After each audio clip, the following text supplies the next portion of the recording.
Una po sa ating mga balita, sa harap ng pagsisikap ng administrasyon ni Pangulong Ferdinand R. Marcos Jr.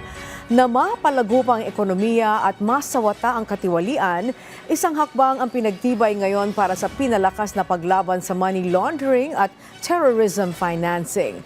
Kung ano yan, alamin natin sa sentro ng balita ni Kenneth Pasyente.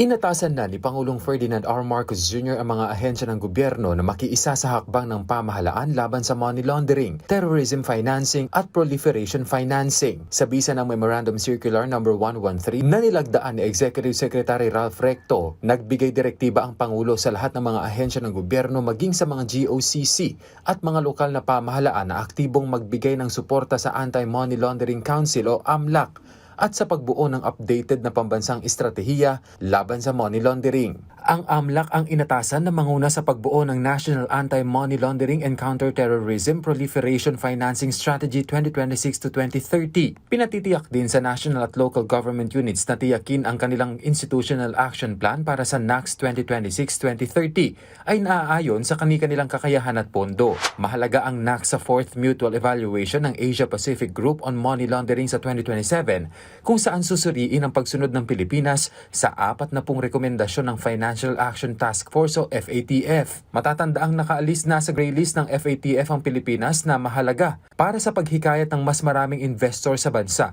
at pagpapababa ng bayad ng international transactions kabilang na ang OFW remittances.